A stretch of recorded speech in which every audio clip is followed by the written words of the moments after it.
Hi, Mom. I heard about Anji Play, which is an early learning curriculum approach from China. I am curious about it. Can I interview you to know more about it? I know you are going to graduate from TRU ECE program. Sure. What is Anji Play?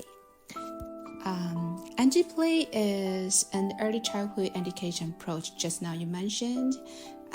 It is developed in Anji County, Zhejiang Province, China.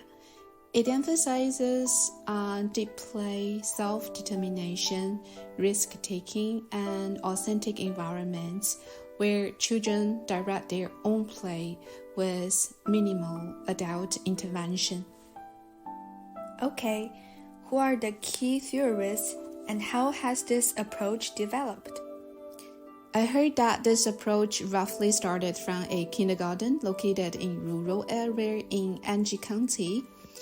As narrated in Baidu Baike, Things 2000, Ms. Chen Xueqing, Director of Preschool Education in Anji County, has started curriculum reform of local kindergartens, which can be divided into 3 stages. First stage, no play stage. Before 2000, kindergarten education was highly academic, and there was little understanding or recognition of the value of play. Second stage is fake play stage, 2001 to 2006. Teachers designed highly controlled, formalized activities, leaving children with little autonomy. The third stage is called true play stage. It happened 2007 to right now. So it is centered on letting go and discovering the child.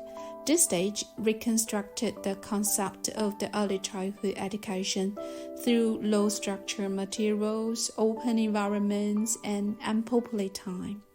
So, in conclusion, this approach is developed in response to overly academic preschool programs in China, teacher-led, task-oriented instructions, lack of free play, and overly protective attitudes that limit children's risk-taking. May I ask more? What are the main ideas of this approach? I think there are 5 principles as the core philosophical and pedagogical foundation guiding the approach, which defines the image of child and the role of educator and the children's learning experience. So the first one is love, also means trust and respect. So children are viewed as competent, capable, and worthy of trust. Educators create safe, supportive environments that allow children to take initiative. Then 风险 risk also means real challenge. So children are encouraged to encounter and manage real developmentally appropriate risks. Risk-taking foster resilience, problem-solving, and judgment. Then 喜悦 joy means intrinsic motivation. Play is pursued for the children's own enjoyment and curiosity, not for adult-directed goals or outcomes. So children are motivated by exploration and engagement rather than external rewards. And the fourth is 投入 engagement, means deep involvement. Children are fully absorbed in their activities, demonstrating concentration, focus, and persistence. The environment and materials are designed to sustain prolonged, meaningful engagement.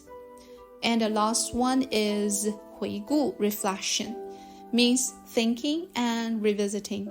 So children are encouraged to reflect on their experience through discussion, drawing, or documentation. Reflection supports matter cognition, problem solving, and the ability to apply learning in new contexts. Sounds great. What does Anji Play look like in daily practices in early learning centers? I will introduce a a scholar named Tingil, and he is an independent scholar, writer, and consultant on childhood from UK. He visited Anji kindergarten in 2019 and posted his writing on his blog later after that visit. So let's follow his footsteps to explore Anji play. He described it as, when we arrived at around 10 a.m., the 2 hours morning outdoor play session was in full swing. There were almost limited supplies of wooden construction materials, a large sand and water pit, ditches, tires, toys of widely varying styles and scales, and several bespoke timber and rope play structures, including a challenging rope swing and high aerial walkway. One group was using part of the wide school building wall as a blank canvas for painting. Another group, in the most overly risky activities, was playing with a large plastic tube. One child got inside it and rolled down the slope, while others helped and/or watched. You will see that direct adult intervention was extremely rare. Even on the rare occasions when a child fell over or argued with another child, educators were clearly holding back, many using smartphones to record what was going on. So after all the children had left the schoolyard, we attended a reflection session in a large room with a stage and lecture theater-style seating. There we watched as a group of children on the stage discussed their play experiences with their educator, drawing on some short video clips of them playing. This discussion was in turn videoed by another staff, presumably for further reflection later. In any cases, almost all the children were highly engaged and active. The whole place had an appealing, bubbling ambience, lovely yet not boiling over. Very impressive. Are there any different voices about Anji play? What do others say about this approach? So while Anji play has gained international recognition for promoting autonomy, resilience, and deep engagement, it also has attracted critics. So there are several critics as follows. Number one, safety concerns. Critics argue that high-risk materials like tall ladders, heavy planks can lead to injuries, and some children may not yet have the judgment to self-assess danger. And critic number two, teacher skills and training requirements. So Anji play requires rigorous observation skills, deep reflection practices, ability to avoid interfering, and ability to trust children with answers.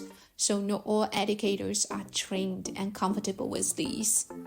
Critic number three, documentation is time-consuming. So daily video recording, photo collection, and reflection meetings require extra staff, planning time, technological resources. So maybe some centers may lack the capacity.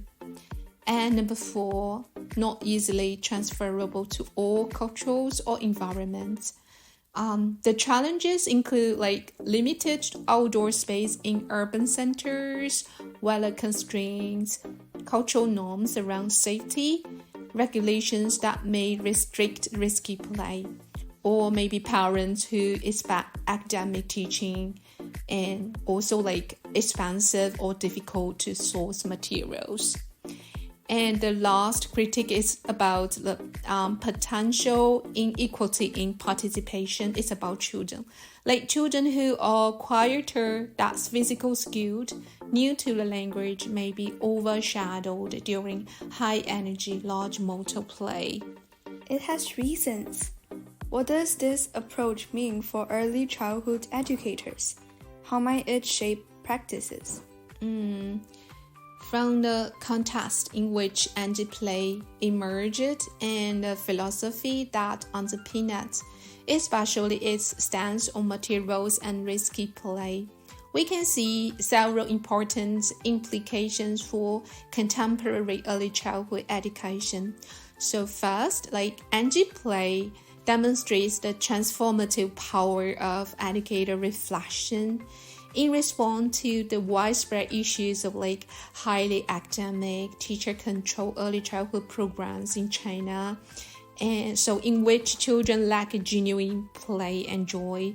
Anji play proposed a revolutionary shift in practice and mindset. Second, I think Anji play creative use of loose parts and open-ended, large-scale, locally sourced materials such as the wood, bamboo, and tires expands our understanding of what materials can offer in easy environments. These materials create the necessary conditions for meaningful, developmental-appropriate risk-taking and broaden the possibilities and boundaries of material use in early learning settings. I think at the same time, risk-taking is a core principle of Anji play.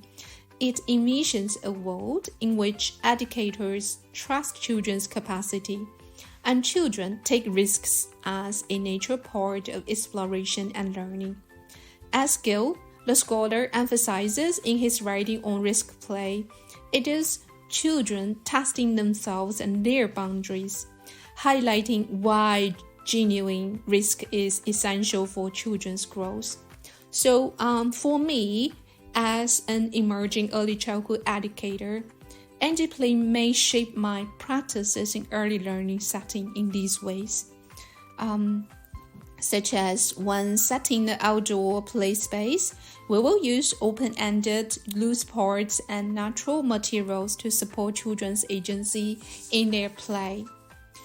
And also, long-term engagement and play with that intervene will be promoted in early learning space for children to experience the joy of self-determination and full engagement.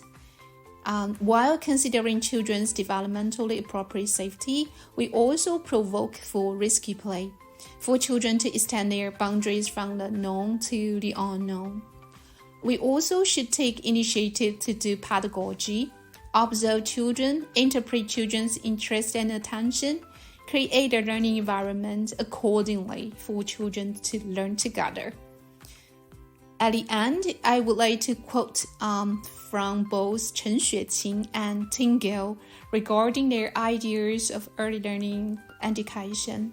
Chen says that the children have to exceed their boundaries from the known to the unknown.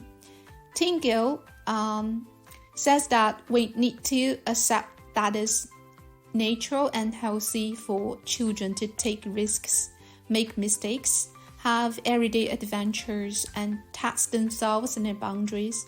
In short, we need to expand the horizon of childhood. It is really inspiring to know all about Anji play. Thank you, Mom. Wish you all the best in your future career with children. Thank you.